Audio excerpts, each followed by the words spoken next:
우리나라는 이제 탄핵 정국이 계속 이어지고 있고 또 해외에서는 트럼프 미국 대통령의 관세 압박이 전방위적으로 펼쳐지고 있고 뭐 하나 좀 안심하고 갈 수 있는 길이 없습니다. 안개로 가득한 앞길이죠. 투자 심리마저 좀 얼어붙고 있는데요. 이럴 때 개인 투자자들은 어떻게 해야 될까요? 개미스쿨 시간입니다. 신한투자증권 프리미어 센트럴 금융센터의 곽상준 부장과 함께하겠습니다. 부장님 안녕하세요. 네, 안녕하세요. 반갑습니다. 주말 잘 쉬었어요? 네, 운동도 하고 잘 쉬었습니다. 요즘 또 이제 날씨가 좋아져서. 네. 자, 그런데 이 경제의 날씨도 좀 맑아져야 되는데 좋아져야 되는데 일단은 이게 참 정치적인 문제가 또 증시에 영향을 안 끼칠 수가 없지 않습니까?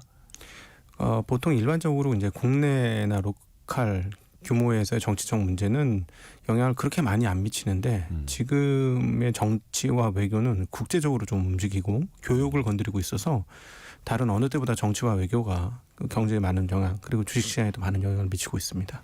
그리고 이제 머지않아서 탄핵 심판이 나올 것 같은데요. 아직 날짜는 예고되지 않았습니다만 과거에 봤을 때 탄핵 심판과 증시 어떻게 좀 밀접한 연관이 있었을까요? 그 일관성이 별로 없습니다. 뭐 이 불행한 일들인데요. 뭐 탄핵이 발의되거나 그다음에 인용이 되거나 기각이 되거나 뭐 이런 때 그 시장의 움직임들이 딱 정해진 그 어떤 패턴이 있었으면 이번에는 과거 두 번의 경험상 이렇게 될 것 같습니다라고 뭐 말씀을 드릴 수 있는데 네.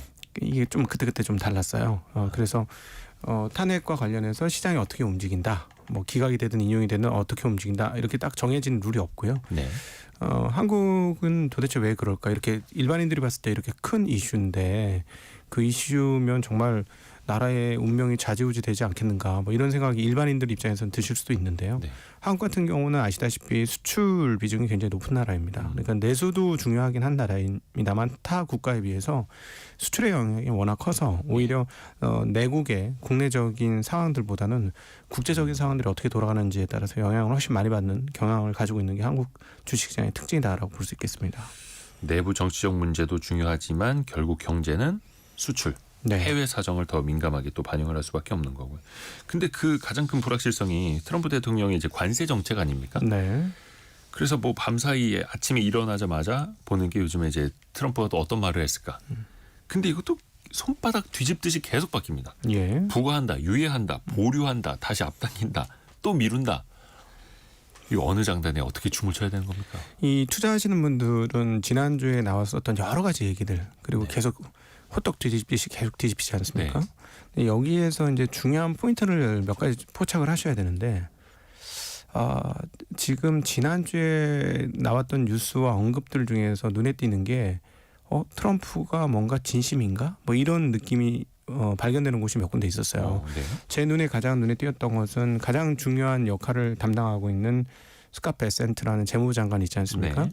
이 재무장관이 뭐라고 지난주에 얘기를 했냐면 월스트리트는 잘 나가고 있다. 그러니까 이제 메인스트리트가 중요하다. 여기서 이제 메인스트리트는 뭐냐면 실물 경제 상황입니다. 월스트리트는 아시다시피 이제 금융과 주식시장 이런 상황이고요.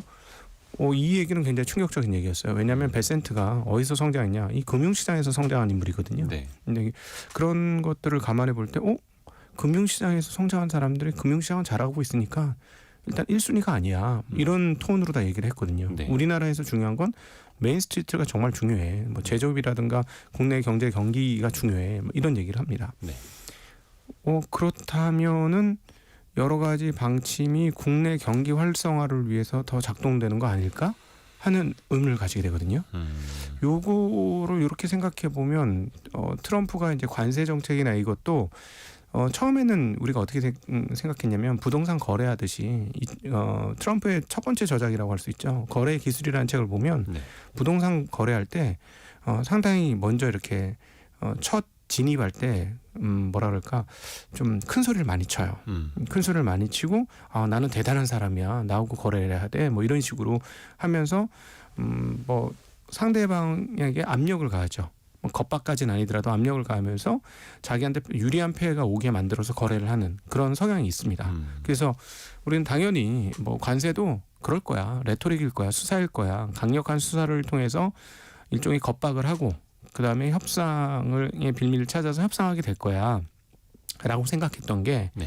트럼프 당선 전부터 당선 이후 취임까지의 이야기였습니다. 그런데 왜 주식시장인 미국 시장이 3월달 들어오면서 많이 흔들리게 됐냐면 이게 그냥 단순히 거래 기술이고 거래 전략이라고만 생각을 했었는데 아니 뭔가 진짜 할 것 같은데? 라는 생각을 드디어 월스트리트나 그 자본시장에서 주식시장에서 하게 된 거죠. 그러면서 흔들림이 좀 크게 나왔다라고 개인적으로 볼 수 있어요. 근데 여기에 이제 또 국제적인 외교가 같이 겹치게 되는데요. 네. 이제 조금 복잡한 얘기가 될 수 있는데 그 트럼프와 미국 행정부가 주적을 어디로 삼았느냐라고 봤을 때 잘 아시다시피 깜짝 놀랄 만한 뉴스는 그렇게 우크라이나 편을 들고 우크라이나에게 무기를 공급하던 미국이 대통령이 바뀌고 나서 싹 표정을 바꿔가지고 빨리 휴전해라. 네. 그리고 러시아한테는 친화적인 태도를 보이고 러시아는 아주 신나서 그것들을 보도하고 이런 모습 볼 수 있습니다. 이게 도대체 뭐지? 굉장히 혼란스럽죠. 그렇죠. 네, 그러니까 뭐 관세는 관세대로 혼란스럽고 외교는 외교대로 너무 급박한 변화가 있고. 근데 여기서 느껴지는 주적이 하나 있어요. 주적이. 예, 이미 뭐 들으시는 분들은 다 잘 아시겠습니다만은 아무리 봐도 중국을 타겟팅하고 있는 것 같다. 네. 중국을 제어하지 않고서는 그 미국의 어떤 슈퍼파워로서의 입장을 계속해서 유지하기가 쉽지 않다. 네. 라고 생각을 하는 것 같습니다. 그래서 외교적으로 보면 러시아하고 지금 중국하고 굉장히 많이 그 경제적으로도 그렇고 이번 전쟁을 통해서 그 밀착하는 흐름들을 보여주지 않습니까? 그러니까 네. 러시아가 스위프트에서 배제됐고 그다음에 스위프트에서 배제됐기 때문에 무역에서도 상당히 문제가 생기면서 교역량에서 중국, 대중국과의 교역이 엄청나게 늘었거든요. 그러니까 이 두 개 국가를 붙여가지고는 미국 입장에서는 상대하기가 너무 버겁다고 판단한 게 아닌가 싶습니다. 그러니까 중국이 과거의 중국이 아니에요. 그러니까 한국 분들도 중국을 너무 과소평가시면 안 되는 게 저 여기 오면서 오늘은 버스를 타고 왔습니다. 전기 버스를 타고 왔는데 아마도 중국 전기 버스인 것 같아요. 많죠. 예, 그래서 타보시고 그냥 자기가 체험을 하고 중국 예전에는 중국산 하면 뭐 싸구려 못 쓰는 제품 뭐 이렇게 생각을 하셨는데요. 한번 직접 요즘 체험을 해보시고 한번 그 있는 그대로를 한번 생각하실 필요가 있어요. 그러니까 10년 전하고 지금하고는 굉장히 큰 차이입니다. 그럼에도 불구하고 우리는 머릿속에서는 항상 데이터가 과거 데이터거든요. 중국산. 네. 네, 그러니까 잘 만들면 대륙의 실수. 네, 그렇게 되는 건데 지금 뭐 경쟁력이 정말로 제조업체에서 많이 올라왔어요. 그러니까 미국이 이제 예전 같았으면 예를 들어 2008년도쯤 정도, 2007년도쯤 정도였으면 중국을 제어하는데 그렇게 지금처럼 어렵지는 않았을 것 같습니다. 그런데 그 리먼 브러더스 사태 이후에 미국이 정신을 차리기 전에 그 사이에 중국이 매우 성장을 했거든요. 뭐 부동산 부채 문제도 있긴 합니다만 경제 자체가 성장한 건 분명히 사실이에요. 네. 그렇기 때문에 미국이 이제 중국을 제어하기 위해서 정말 다방면의 그 방법들을 사용할 것 같고 그 중요한 그 수단 중에 하나가 관세가 될 것이고 네. 최근에 이제 멕시코하고의 대화에서 아주 재미난 대화가 있지 않았습니까? 멕시코에서 뭐라고 했냐면 우리가 중국한테 관세 매길게 우리한테 매기지 말아줘. 그러니까 트럼프 대통령이 바로 반응을 했죠. 아주 흥미로운 제안을 해왔다. 네, 그러니까 이건 뭐냐면 그 멕시코가 미국의 속내를 제대로 뭐 읽은 것 아니냐 이렇게도 볼 수 있어요. 네. 그러니까 이 과정들을 보면 미국이 어떻게 해서든지 국제 경쟁력을 회복하려고 하고 그 회복하려고 하는 그 이면에는 중국을 주적으로 삼았고 중국이 더 이상 부상하는 것을 방치했다가는 일국으로서의 세계 1국으로서의 지위를 패권을 잃을 수 있다라는 그런 위기감이 상당히 고조된 거 아니냐. 그래서 만약에 그런 측면으로 본다면 이 관세라는 게 단순히 그냥 니고시에이션하는 그냥 거래 기술을 위해서 한번 터트리는 수사 정도 수준으로 보기에는 조금 어려울 수도 있다. 그리고 진짜 미국을 살리기 위해서 제조업을 살리려고 마음을 먹었다면 실제로도 할 수 있겠구나. 네. 그렇다고 뭐 미국의 제조업이 어떻게 살아나는지는 전혀 다른 문제예요. 네. 예, 관세가 잘 적용이 되고 미국의 공장이 지어지고 이것까지는 이루어질 수 있겠지만 공장이 지어진다고 미국이 강해질 수 있느냐? 그거는 또 조금 다른 문제라고 생각합니다. 네. 일단 중국 입장에서도 기다렸다는 듯이 뭐 에너지나 농수산물에 대해서 한 15% 보복 관세 바로 이제 발표를 하지 않았습니까? 네. 그러면 미국 입장에서도 이제 때린 게 있으면 맞는 것도 있는 건데 네. 일단은 이 구도로는 계속 간다라고 하는 거고 이 또 시장에서는 어찌됐든 간에 그 뉴스 하나에 출렁이지 않습니까? 네, 그렇죠. 그럼 이제 앞으로 4년간은 계속 이렇게 가야 하는 건가? 이 걱정이 또 남는 거죠. 이거 뭐 관세가 어떻게 세팅되느냐에 따라서 뭐 그 기간이 좀 길게 늘어질 수도 있고 좀 짧게 끝날 수도 있을 것 같은데 일단 초기 국면에서는 뭐를 보셔야 되냐면 미국의 인플레이션이 안정될 것이냐 여부가 굉장히 중요한 것 같습니다. 만약에 미국의 인플레이션이 상당히 안정이 된다면 관세를 받을 수도 있을 것 같아요. 그런데 만약에 미국의 인플레이션이 안정되지 못한다. 이번 주에 CPI하고 PPI가 발표되거든요. 그렇죠. 근데 지금 경제가 서서히 기대감으로 많이 이렇게 풍성했던 미국 경제가 실질적으로 딱 그 취임되고 일을 시작하면서부터는 심리도들이 좀 떨어지기 시작해요. 네. 그리고 미국의 경제의 활성화도 기대만큼 그렇게 크지 않으니까 사람들도 실망한 감으로 조금씩 바뀌고 있어요. 네. 이런 상황에서 만약에 그 관세를 해서 CPI나 PPI 이런 것들이 높아지면서 인플레이션이 높아진다. 그러면 미국은 절대 금리를 내릴 수 없는 상황이 옵니다. 인플레이션이 터지는데 금리를 내릴 수가 없거든요. 그렇죠. 금리를 내린다는 건 돈을 더 푼다는 얘기인데 안 그래도 물가가 막 올라가는데 거기에다 현금 다발 뭉치를 더 시중에다 내뱉는다는 건 인플레이션 더 가속화하는 거기 때문에 그렇게 되면 이제 미국 경제가 굉장히 어려워질 수 있어요. 그러면 그때 가서는 함부로 그렇게 관세를 매길 수 있을까 하는 그런 문제들이 있죠. 근데 이제 그 꿈은 정말 원대한 것 같아요. 지금 어떤 꿈을 꾸고 있냐면 관세로 세금을 걷고 그다음에 국내는 소득세 같은 것들을 깎아주고 범위세 같은 걸 깎아줘서 경제의 활성화율을 높이고 그 시중의 통화의 유통 속도를 더 빠르게 하고 통화 승수를 높게 해줘서 경제가 잘 돌게 하고 그다음에 그 연방 정부의 비용을 쭉 낮춰서 즉 공무원들을 인력 재조정을 한 등등을 그렇죠. 통해서 비용을 낮춰서 세금 깎아주는 만큼 또 일부 보존을 하고 그래서 정말 경쟁력 있는 국가가 되겠다. 꿈은 되게 좋거든요. 군사를 쏙 빼겠다. 네, 그렇죠. 근데 이게 기업이면 가능할 수도 있을 것 같아요. 네. 그 이번에 이제 덧지 정보효율부의 그 수장격으로 일컬어지는 이제 테슬라의 일론 머스크가 트위터 X 가서 네. 했던 걸 보면 이게 기업이면 가능할 것 같아요. 거기서 했던 거랑 좀 비슷하죠. 네. 근데 거기서 인력 감축을 얼마나 했느냐? 약 80% 했습니다. 7,500명 중에 1,500명인가 남기고 다 잘랐어요. 어마어마했던 거죠. 예. 그런데 정부는 기업과 조금 다르지 않습니까? 네. 그리고 이게 공무원이 10,000명 잘리면 예를 들어 10,000명 잘리고 끝나는 게 아니거든요. 10,000명이 하던 민간 쪽하고의 뭐 일정 부분의 계약들이 많아요. 그렇죠. 예. 그러면 이제 정부의 인력은 뭐가 문제냐면 여기서 감축되면 프로젝트도 감축이 되는 거예요. 그럼 이 프로젝트가 감축되면서 연결된 민간 기업들도 또 감축이 돼야 되는 거죠. 예. 그러니까 약간 도미노식의 그 어떤 그렇죠. 도미노의 진원지가 될 가능성이 있는 거예요. 정부가 쓰는 그 예산 하나하나가 다 이제 민간으로 전이가 되는데 그게 그렇죠. 줄어들면 또 민간에서 또 안 좋아질 수밖에 없죠. 예, 그렇죠. 그래서 그게 이제 기업에서 하는 거면 저런 식으로 구조조정을 하면 기업들이 비용 효율성을 극단적으로 높이면 비용을 낮춰가지고 같은 매출이라도 적자가 흑자로 바뀌는 뭐 그런 일을 만들 수 있겠구나 네. 이런 생각이 드는데 야 이거 정부에서 이렇게 했을 때 과연 어떻게 될 거냐라는 문제는 아직 미지수예요.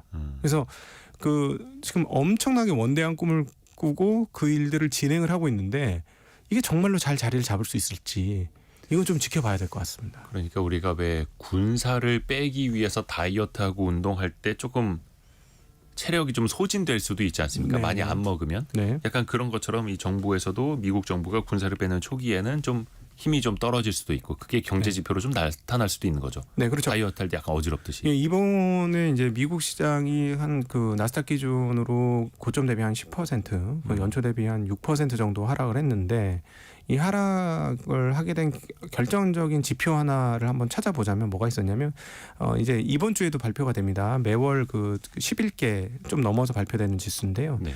미시건 대학교에서 발표하는 소비자 심리 관련 지표들이 몇 개 있습니다. 기대 인플레이션하고 근데 거기서 기대 인플레이션 엄청나게 높게 나오고 심리 지표들이 뚝 떨어졌어요, 갑자기. 아하. 근데 그 참 재미난 게 뭐냐면 야, 미국이 엄청나게 정치적인 국가구나 이걸 느낄 수가 있는데 네. 민주당 지지자들의 소비 심리가 정말 급전직하했습니다. 네, 네. 그러니까 대략 한 60대 그리고 50대 후반 이렇게 기록하던 게 30대까지 떨어져요. 본 적이 없는 정도의 지수 낙하예요. 그러니까 이게. 생활 환경은 똑같지만 네. 어느 정당을 지지하느냐에 따라서 네. 공화당이 어떤 정책에 반대를 하면서 소비 네. 심리는 더 안 좋아지고. 그렇습니다. 뭐 한국 분들이 굉장히 정치적이라고 표현하는데 제가 보기엔 미국 분들이 더 심한 것 같아요. 이 지표 보면서 제가 너무 놀래가지고. 그게 경제 심리로 바로 나타나니까. 예, 그러니까 뭐 예를 들어서 한국에서도 테슬라 투자하신 분들이 굉장히 많이 텐데 아, 뭐 테슬라 관심이 많을 테니까 뭐 그쵸. 최근에도 외국 그 주식 중에서 제일 많이 산 주식이 테슬라가 그 중에 탑 10, 탑뭐 1, 2, 3 안에 항상 네. 들더라고요. 그래서 그 설명을 해드리면 테슬라가 이번 1, 2월 달에 인도량이 상당히 큰 폭으로 떨어졌습니다. 유럽에서도 한 반토막 났고요. 뭐 중국도 마찬가지고 그런데 이 부분은 아직 그 확정적으로 야 이제 뭐 이렇게 트럼프가 되고 트럼프의 짝짝꿍이 돼가지고 판매가 주는 거다 이렇게까지 보기는 어려워요. 일단 왜냐하면 신형 아주 좋은 모델을 준비하고 있습니다. 그러니까 유럽에서도 그렇고 일론 머스크의 정치적 발언 때문에 불매 운동이 많이 일고 실질적으로 판매량이 좀 떨어진 것도 있지만 네, 그보다는 생산 라인에서 신형 네. 모델 준비하면서 일시적으로 좀 생산 물량들이 줄어든 것도 영향이 있다는 거죠. 그게 굉장히 크죠. 그래서 그 진짜 데이터는 네. 제 생각에는 한 그 2분기 중순쯤에 보셔야 그게 진짜 데이터 같습니다. 테슬라 같은 경우는 그러니까는 신형 상품성이 매우 좋은 신형 모델 Y 주니퍼라는 걸 만들었고 그거를 기다리는 사람들은 구형 모델을 가격이 싸다고 안 살 수 있지 않습니까? 기다리죠. 네, 그러면 그것 때문에 이제 판매가 감소한 가능성도 상당히 있고, 네. 그다음에 이번 모델 Y 신형이 그 뭐랄까 제품성이 좀 좋습니다. 제가 이렇게 한번 둘러보니까 그렇기 때문에 그게 나오고 나서도 만약에 판매 인도량이 전년 대비 꺾인다면 아하. 그땐 좀 심각합니다. 신모델이 나왔음에도 판매량이 계속 안 좋으냐. 네. 아니면 신모델이 나와서 그 일시적인 약간 뭐라 해야 될까 좀 V자 계곡을 바로 탈출하느냐. 네, 그렇죠. 이걸 좀 봐야겠네요. 예, 그래서 이번 1, 2월 달에 감소한 거는 뭐 겹쳐 있어서 정답을 정확히 우리가 알 수 없으니 정답지가 좀 나오는 한 4월 달 중순쯤 이쯤 되어서 그때도 만약에 인도량이 정말 줄었다 그러면 조금 골치 아픈 상황들이 좀 전개가 될 거예요. 조금 그리고 지켜볼 필요는 있다. 그다음에 이제 테슬라 투자하시는 분들이 이제 좀 헷갈리는 부분들이 좀 있어서 네. 이것도 좀 구분을 해드려야 될 것 같은데 네. 테슬라 뭐 하는 회사야라고 물어보면 어떻게 얘기하냐면 전기차 만들고 자율주행 만들고 로봇 만들고 우주 비행도 하고 별거 다 하죠. 네 그다음에 인공지능도 해라고 얘기합니다. 네. 근데 아니거든요. 아니라고요. 예, 아닙니다. 왜냐하면 자동차 만드는 건 맞고요. 로봇 만드는 것까지는 맞아요. 예. 근데 우주선 만드는 거는 별도의 회사. 예, 별도의 회사입니다. 그거는 일론 머스크의 회사예요. 테슬라의 회사가 아니에요. 상장되어 있지 않은. 네, 일론 머스크가 지분을 가졌지 테슬라가 지분을 갖고 있지 않습니다. 우리나라처럼 이렇게 연결되어 있지는 않은 네. 네, 지분 구조가. 그리고 그 XAI라고 하는 인공지능 회사도 그렇죠. 네, 이것도 테슬라 회사가 아니에요. 일론 머스크가 별도로 설립한 예, 회사고. 서로 나중에 협업은 하겠으나 그건 아니에요. 그렇기 때문에 가치 평가를 하실 때 뭐냐면 그걸 갖다 끌어 쓰시면 안 돼요. 기업 가치를 합산을 할 때 네, 스페이스X의 스타링크나 네, 일론 머스크의 AI 개발이나 네. 최근에 뭐 그록 3라는 것도 나왔습니다만 그런 거를 같이 합산해서는 안 된다. 네, 그렇죠. 이게 뭐 우리나라가 뭐 이렇게 분할 상장하는 거하고는 좀 전혀 모양이 다르긴 하지만 이게 분할된 회사도 아니에요. 그냥 주인이 같을 뿐이에요. 같은 주인의 여러 배 이렇게 표현하는 게 맞을 것 같습니다. 네, 그러니까 테슬라는 어떻게 보면은 자동차, 자율주행 또 그 옵티머스라는 로봇까지는 또 그 네. 회사에 있으니까 네. 그렇게는 좀 봐야 되는데 일단은 모델 Y라는 그 자동차 신모델 체인지 되는 그 약간 협곡을 어떻게 벗어나느냐 4월 중순까지는 좀 지켜볼 필요 있다 말씀해 주셨고 네. 다만 이제 우리나라 투자자분들은 이걸 또 레버리지 ETF로 또 많이 사세요. 그러니까 또 우리나라에는 이제 3배 레버리지는 거의 없습니다만 미국에는 3배짜리가 많이 않습니까? 제가 이제 감히 말씀드리면 제발 3배는 하지 마세요. 뭐든지. 3배는 설날에만. 그럼요. 왜냐하면은 이 3배는 3배 잘못하면은 예. 큰일 납니다. 왜냐하면 33% 빠지면 없어져요. 최근에 그 사례가 나타났죠. 네. 33% 빠지면 없어지는 거예요. 그래서 이건 하시면 안 돼요. 양자 컴퓨터 관련주였나요? 그걸 네. 이제 3배로 추정하는 ETF 하루에 30% 이상 빠지면서 그냥 상장 폐지가 돼버렸죠. 네, 그렇습니다. 그래서 진짜 제가 두 손 모아 꼭 부탁드리는 건 제발 3배나 하지 말아라. 근데 이거는 참 화끈한 거 좋아하더라. 한 방에 간다. 물론 그 민족 성향이 좀 그런 것 같아요. 그 좀 급하고 단호하고 공격적인 성향이 그 숨어 있어요. 그러니까는 뭐 아주 보수적인 것도 있습니다만 그것도 같이 섞여 있는데 그럼에도 불구하고 3배는 너무 위험 노출이 너무 큽니다. 그래서 그건 안 하셨으면 좋겠고 저는 개인적으로는 2배 레버리지도 가능하지 말자라는 입장이에요. 그것도 뭐 그게 왜 2배 레버리지를 하냐면 그 심리를 추적해 보면 빨리 부자 되고 싶은 거거든요. 그렇죠. 빨리 돈 벌고 싶은 거거든요. 네. 그러니까 2배씩 3배씩 올라가는 것만 생각하죠. 네. 근데 이 투자에서 오래도록 하신 분들 그리고 오래 살아남은 분들의 공통점은 뭐냐면 공격을 잘하는 분들이 아니에요. 시간이 길수록 수비를 잘하려고 노력을 합니다. 그 버핏처럼 잃지 않는 투자. 그렇죠. 그 버핏이 뭐 투자 원칙으로 첫 번째 잃지 마라 이렇게 얘기하지만 그 잃지 마라를 몸소 경험을 해보시려면 그 생각보다 시간 오래 걸립니다. 저도 시간 오래 걸렸어요. 저는 전문 투자자인데도 불구하고 머릿속에서는 알죠. 근데 이게 뼈에 각인되는 과정까지 굉장히 많은 그 난산의 과정. 그러니까 그 시행착오들을 엄청나게 많이 해서 깨닫고 깨달아야 그게 뼈에 각인되거든요. 네. 아, 잃지 않는 게 중요하다. 근데 이 투자를 오래 하신 분들은 항상 잃지 않으려고 노력을 하는데 투자를 막 하신 분들은 나 당장 이렇게 할 거야 라고 조급해 하십니다. 근데 저희가 이제 어디 나가서 얘기해 주고 뭐 투자에 대해서 설명해 드릴 때 꼭 드리는 말씀이 조급한 게 최고의 적이다. 라고 표현해요. 이 절대 가지면 안 되는 성향. 근데 이 레버리지를 쓴다는 건 나 빨리 뭐 하고 싶어 해요. 근데 대부분 이번 미국 시장에서도 지금 겨우 고점 대비 10% 빠졌는데 지금 탄식 소리가 곳곳에서 들립니다. 그렇죠. 그렇죠. 근데 2년 반 차트 펼쳐보시고 5년짜리 차트 펼쳐보시면 잃을 수가 없는 차트예요. 그러니까 S&P 500도 고점 대비 30% 이상 밀리는 장이 항상 종종 네. 나타났었죠. 네, 5에서 10%는 항상 일반적으로 나타나고요. 많게는 한 15%까지도 자주 나타납니다. 네, 그러니까 그런 것들을 한번 당할 때 보시면 급하게 올라간 주식들은 순식간에 30에서 50% 빠져버리기 때문에 그러니까 항상 조심하셔야 되거든요. 미국은 상한가 하한가가 없기 때문에 네. 9151님께서 지수 3배짜리는 적립식으로 해도 됩니다라고 말씀해 주셨는데 동의하시나요? 저는 뭐 그것도 별로 그렇게 권장하고 싶지 않은데 정말 죄송하게도 내가 꼭 그런 그런 투자를 하고 싶을 때는 대체적으로 확신이 세워졌을 때 하는 경우가 많아요. 네. 근데 확신이라는 건 시장 사이클에 고점 부근에서 확신이 세워집니다.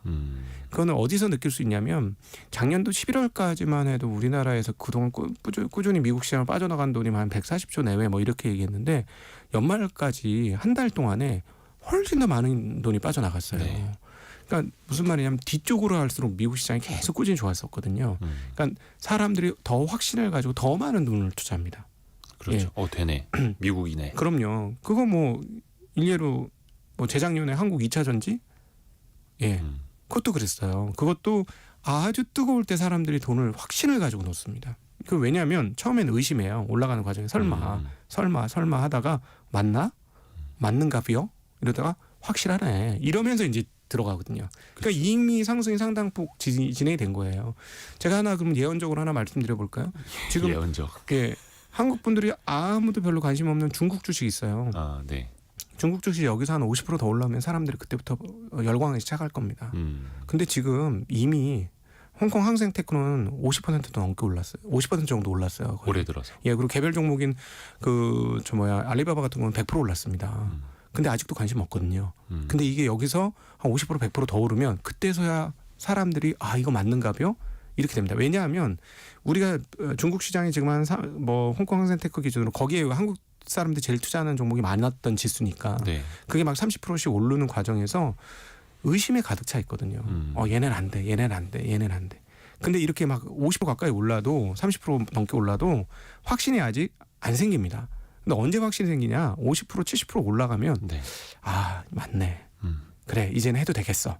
근데 그때는 이미 가장 좋았던 기간이 끝난 기간이에요. 네. 그래서 주식 투자를 하실 때 우리가 왜 숫자 계산을 할 필요가 있냐면 우리의 감정적으로 투자에서는 감정선에서는 인간의 감정이라는 건 그동안 인류 역사에서 형성된 특성이 있기 때문에 내 감정이 좋으면 내 감정만 좋은 게 아니고 남의 감정도 좋은 거예요. 그러니까 이 투자에 있어서는 남이 안 좋을 때 투자해서 남이 뜨겁게 그 뜨거워졌을 때는 조심하셔야 되는데 그게 거꾸로 된다는 거죠. 그렇죠. 그러니까 간단한 법칙을 말씀드리면 돈을 이 사람 저 사람 다 넣으면 그 다음엔 누가 넣을까요? 넣을 사람이 없는 거예요. 네네네. 돈을 더 이상 넣을 사람이 없으면 그냥 그때는 끝이 나는 겁니다. 시세가. 그래서 그 내 옆에 있는 애들도 뭐 돈 벌었어. 나보다 못나 보이는 애가 돈 벌었네. 그럼 나는 왜 못 벌어? 뭐 이러면서 들어가 버리면 정말 패가망신하고 그래서 주식시장이 심리 영향이 너무나 크기 때문에 똑똑하신 분이 여기 와서 다 결단 나는 곳이죠. 저는 남자분들 중에 아주 똑똑한 분 중에 주식 투자 잘하시는 분을 거의 본 적이 없어요. 너무 똑똑해서도 예, 너무 화끈해서도. 너무 똑똑하신 분들. 예. 왜냐하면 이 똑똑하신 분들은 세상에서 성공을 많이 했기 때문에 자기에 대한 확신이 가득 차 있습니다. 네네네. 그래서 자기 확신이 들지 않으면 움직이지 않아요. 근데 말씀드렸다시피 시장이라는 것은 확신이 들면 이미 상승세가 상당폭 진행된 다음이에요. 그러니까 이 똑똑하신 분들이 이성적으로 판단해야 되는데 감성적으로 판단을 한 것을 이성적으로 해석합니다. 내 기분이 좋고 내가 확신이 드는 거 보니까 이건 맞는 거야. 뭐 이런 식으로. 절대 안 되죠. 그래서 미국 주식도 제 감히 말씀드리면 만약에 여기서 더 떨어지면 사람들이 그래 적립식으로 사면 돼 하다가도 손이 멈추실 거예요. 근데 손이 멈추면 그때부터는 사셔도 돼요. 오히려. 예, 근데 반대로. 반대로 그렇죠. 하셔야 됩니다. 인간의 본성과 거꾸로 가야 된다는 네. 거. 그래서 항상 처음에는 의심하다가 계속 부인하고 부정하다가 그 다음에는 약간 체념하고 그 다음엔 수긍을 하고 그 다음에 추종을 하게 되는데 네. 지금 그 5가지 국면에서 어디쯤에 와 있는가 항상 스스로 되돌아보는 것도 중요하고 지금 아까 9151님을 비롯해서 이제 뭐 3배짜리 ETF 적립식으로 사신다는 분들도 계시는데 다만 이거는 이제 추적 오차가 좀 커질 수 있습니다. 순자산을 다 못 따라가는. 예를 들어서 10,000원짜리가 10% 오르면 11,000원인데 11,000원짜리가 10% 떨어지면 9,900원이 되는 거죠. 그러니까 똑같이 10% 올라갔다 내려오면 본전 아니야. 근데 그게 서서히 녹아내리고 있다라는 거. 그리고 그게 2배, 3배짜리로 장기간 갔을 때는 내가 목표하는 그 지점으로는 가 있지 않을 수 있다라는 거 참고로 좀 말씀을 드리고요. 근데 뭐 어찌됐든 간에 개개인의 판단이 또 중요한 겁니다. 저희가 잠깐 중간에 현재까지 들어와 있는 뉴스도 좀 들어봐야 되거든요. 라디오 정보센터 같이 다녀오시죠.